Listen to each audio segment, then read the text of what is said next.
نحمده ونسلم علی رسوله الکریم اما بعد بسم اللہ الرحمن الرحیم۔ سیرت النبی صلی اللہ علیہ وسلم کا سبق نمبر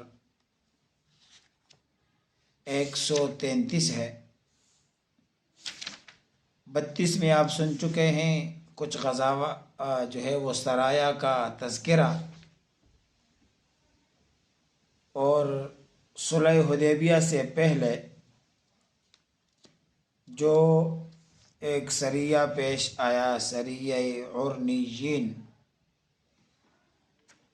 اس کا تذکرہ آپ نے سنا۔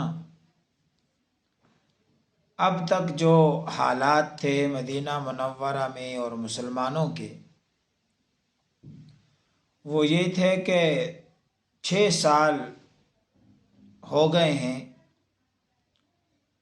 اور 6 سال کے بھی 2 یا 3 مہینے رہتے ہیں، اور اب تک مسلمانوں کو مکہ مکرمہ داخلے پر پابندی ہے، اور دل انتظار میں ہیں اور دل پریشان ہیں کہ کب ہم جائیں گے اور اللہ کا گھر دیکھیں گے اور وہاں طواف اور سعی اور عمرہ کر کے آئیں گے۔ آہستہ آہستہ کچھ آثار ایسے نظر آنے لگے جیسا کہ اب عنقریب مسلمان واپس مکے کا رخ کریں گے اور عمرہ کر لیں گے۔ چنانچہ رسول اللہ صلی اللہ علیہ وسلم نے خواب دیکھا ذی قعدہ سن 6 ہجری میں کہ آپ اور آپ کے صحابہ اکرام مسجد حرام میں داخل ہوئے ہیں، خانہ کعبہ کی کنجی لی ہے، صحابہ سمیت بیت اللہ کا طواف اور عمرہ کیا ہے، اور پھر کچھ لوگوں نے سر کے بال منڈوائے ہیں اور کچھ نے کٹوانے پر اکتفا کیا ہے، اور یہ خواب دیکھا قربانی کے جانور۔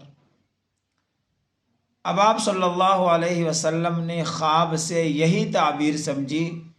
کہ ہمیں عمرہ کے لیے روانہ ہو جانا چاہیے اسی مہینے۔ اور یاد رکھیں، خواب کی تعبیر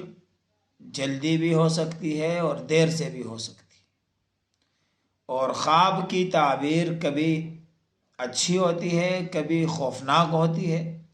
اچھا خواب ہوتا ہے تعبیر خوفناک ہوتی ہے، کبھی خواب خوفناک ہوتا ہے تعبیر اچھی ہوتی ہے۔ رسول اللہ صلی اللہ علیہ وسلم نے خواب کی تعبیر یوں سمجھی کہ ہمیں عمرہ کے لیے جانا چاہیے، اور آپ نے اعلان بھی کر دیا اور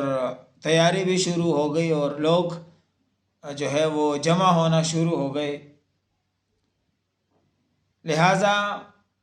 آپ نے مدینہ منورہ میں عبداللہ ابن ام مکتوم یا نمیلہ لیثی رضی اللہ عنہما کو اپنا جائش نشین مقرر کیا اور اپنی وہی ہجرت والی سواری قصوہ نامی اونٹنی پر سوار ہوئے، اور 1 ذی قعدہ سن 6 ہجری بروز سوموار ام المؤمنین ام سلمہ رضی اللہ عنہا بھی قراندازی میں نام نکلا، وہ بھی ساتھ ہیں، اور 1400 صحابہ کرام یا 1500 صحابہ کرام آپ کے ہمراہ تھے، اور ہتھیار حفاظت کے لیے نیاموں کے اندر ساتھ تھے۔ ذوالحلیفہ پہنچے، قربانی کے جانوروں پر نشانات لگائے، قلادے پہنائے گئے، اونٹ کو چید لگا دیتے ہیں کوہان پہ، اور اس کا وہ خون اس پہ نظر آتا ہے جو علامت ہوتی ہے کہ قربانی کا جانور ہے۔ اور جو چھوٹے جانور ہوتے ہیں بھیڑ بکری وغیرہ، ان کے گلے میں کوئی پٹا وغیرہ قلادہ ڈال لیتے تھے تاکہ پتہ چلے کہ یہ عام جانور نہیں ہے۔ آپ نے اپنے جانور اونٹ پر وہ نشان لگایا، عمرے کا احرام باندھا، اور اپنی سواری پر ذوالحلیفہ جو مدینہ منورہ سے عمرہ کرنا چاہتے ہوں، آج بھی ان کے لیے یہی میقات ہے، اور ذوالحلیفہ کو شاید آج کل وادی علی کہتے ہیں غالباً۔ آگے آپ نے پھر ایک جاسوس بھی بھیجا کہ پتہ تو چلے کہ مکہ مکرمہ میں کیا صورتحال ہے۔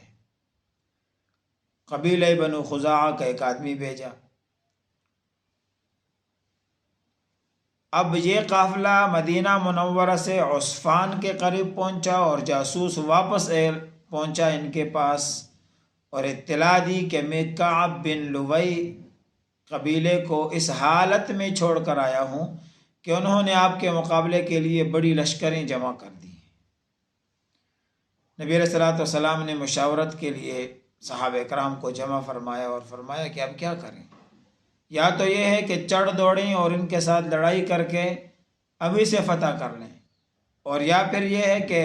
ہم اپنا راستے پر چلتے رہیں، جو راستے میں رکاوٹ بنے اس کے ساتھ دو ہاتھ کریں اور چلیں آگے۔ تو صدیق اکبر رضی اللہ تعالیٰ عنہ نے یہی مشورہ دیا کہ باقی تو آپ بہتر جانتے ہیں، لیکن ہم اس وقت لڑائی کی نیت سے نہیں، عمرے کی نیت سے آئے ہیں اور احرام میں ہیں، لہٰذا ہمیں عمرہ ہی کو ترجیح دینی چاہیے۔ اگر راستے میں کوئی حائل ہوگا، رکاوٹ بنے گا تو اس کے ساتھ ہم لڑائی کریں گے۔ اسی پر اکتفا ہو گیا اور مسلمان آگے بڑھتے گئے۔ قریش کو علم ہوا تو انہوں نے ایک مجلس مشاورت منعقد کی اور طے کیا کہ جیسا کیسا بھی ممکن ہو اس سال مسلمانوں کو ہم داخل نہیں ہونے دیں گے مسجد حرام میں۔ یہ تو ہماری کمزوری ہے کہ دنیا سے پیغام آئیں گے کہ دیکھو وہ یہاں سے ان کو نکال کے گئے تھے اور آج وہ فاتح بن کر جو ہے نا ان کے اوپر آ رہے ہیں، یہ تو ہمارے شان کے خلاف ہے۔ لہٰذا مقامی ذی طوا میں پڑاؤ ڈالے رکھا کفار نے، اور خالد بن ولید کو 200 سواروں سمیت قراء الغمیم قریب ہی مسلمان جہاں ٹھہرنا تھا وہاں پر بھیجا، اور مکہ کی جو مرکزی اور کاروانی شاہراہ تھی اس پر جو ہے نا تعینات ہو گئے، اور ایسی جگہ پر تعینات کیا اپنے فوج کو کہ مسلمانوں کو دیکھ سکے۔ اور ایک بار تو یہاں تک ہوا کہ انہوں نے مسلمان نماز پڑھ رہے تھے اور نماز پڑھنے کے دوران انہوں نے دیکھا کہ مسلمان غافل ہیں ہماری طرف سے، لیکن حملہ نہیں کر سکے، تو بعد میں کہا کہ آئندہ ان کی ایک اور نماز کا وقت آ رہا ہے عصر کی، تو یہ دوبارہ اس طرح نماز پڑھیں گے، ہم ان پہ حملہ کریں گے۔ اور نماز عصر سے پہلے ہی صلاۃ الخوف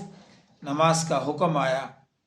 وَإِذَا كُنْتَ فِيهِمْ فَأَقَمْتَ لَهُمُ الصَّلَاةَ 5ویں پارے کے اندر سورہ نساء۔ اور ان کی جو خواہش تھی کہ اب دوبارہ یہ نماز پڑھیں گے تو ہم حملہ کریں گے، وہ خواہش پوری نہیں ہوئی، اور مسلمانوں نے نماز بھی پڑھی اور ان کا مد مقابل جو ہے نا وہ کھڑے بھی رہے، کیونکہ وہ طریقہ نماز کا آ گیا صلاۃ الخوف کا۔ لہٰذا رسول اللہ صلی اللہ علیہ وسلم نے نماز کے بعد قراء الغمیم کا مرکزی راستہ چھوڑ دیا جہاں یہ آمنے سامنے تھے، اور پہاڑ کی گھاٹیوں سے گزرتے ہوئے آپ نے دائیں طرف کوئی اور راستہ تھا اس کو اختیار کیا جو ہے نا ثنیۃ المرار کی طرف نکلتا تھا، اور حدیبیہ مکے کے نیچے زیریں علاقے میں واقع ہے۔ اسی راستے کو اختیار کرنے کا یہ فائدہ ہوا کہ قراء الغمیم کا وہ مرکزی راستہ جو تنعیم سے گزر کر حرم تک جاتا تھا اور جس پر خالد بھی تھے، وہ راستہ ہٹ گیا،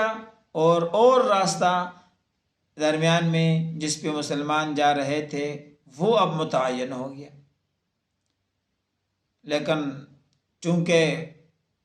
جاسوسی کا نظام پختہ تھا تو وہاں قریش کو اطلاع مل گئی کہ انہوں نے راستہ تبدیل کر دیا ہے،